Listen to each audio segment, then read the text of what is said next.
I checked her location and found her at a candlelit restaurant. That was the moment I realized. Something felt off about Sarah for months. It was a subtle shift, a change in the atmosphere of our home that I chose to ignore. The late nights she claimed were for work, the hushed phone calls in the bathroom, the sudden, intense focus on her appearance, it was all there, a puzzle I refused to solve.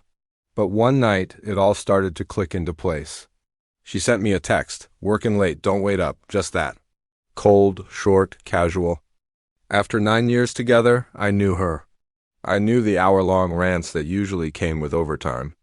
This message felt like it was meant for a coworker, not her husband.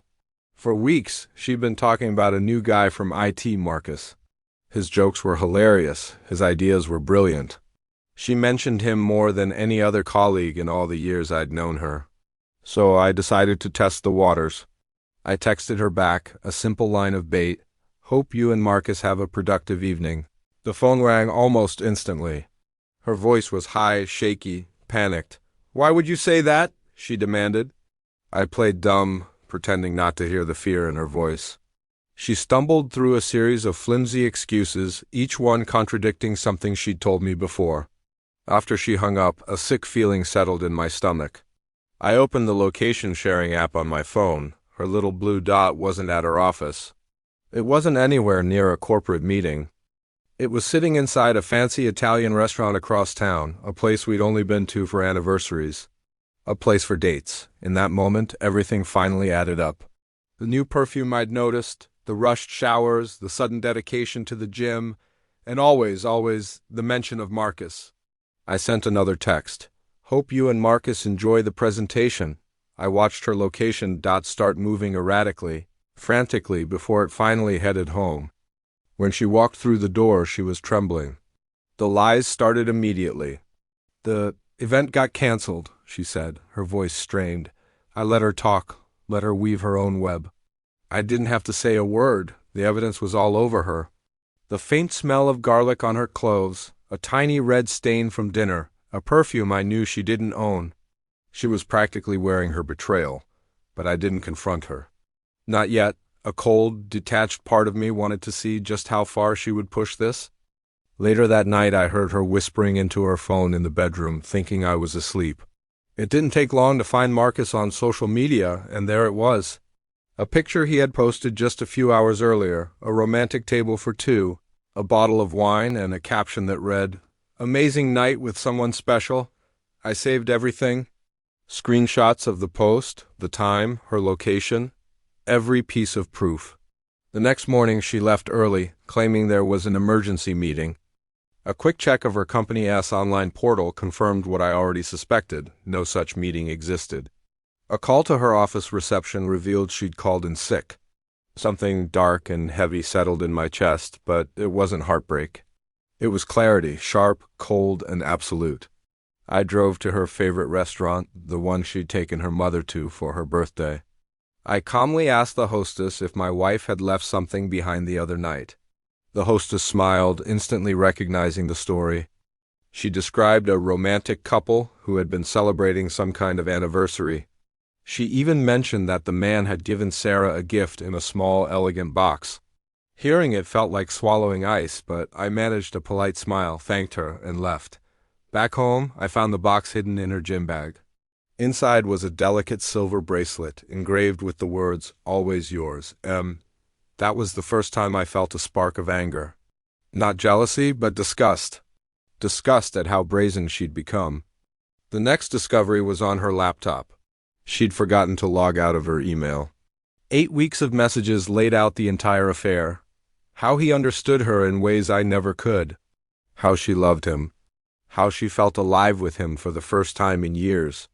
Every intimate promise she had ever sworn was only for me was now typed out for another man to read. The following days were a slow-burning nightmare. She lied every morning and every night, piling new excuses on top of old ones, completely unaware that I knew everything. But the final piece of the puzzle fell into place during a casual phone call with her office about an HR matter. The receptionist mentioned something Sarah had forgotten to tell me. She hadn't worked a single Friday for the past 2 months. Every Friday, she had left for work, kissed me goodbye, and driven straight to Marcus's apartment, turning their affair into a sickening weekly ritual. So, on Friday morning, I followed her. I watched her park her car and walk into his apartment building without a moment's hesitation, like she owned the place. I watched him, shirtless, wave down at her car from his window. A few hours later, I watched her walk out, adjusting her clothes as she got back into her car. That was it. That was the moment something inside me finally shut off. I called a lawyer that afternoon and set up a meeting. I organized every screenshot, every location log, every piece of proof into a neat, undeniable file. When she came home that evening, humming cheerfully in the kitchen, talking about her productive day, it was surreal. Looking at this stranger who thought she was getting away with it all. The next morning, I suggested a spontaneous trip to the beach, but with a quick stop at her office, first so I could grab something from her desk. The panic in her eyes was instant. She fumbled, lied, tried everything she could to get out of it. We drove to her office anyway.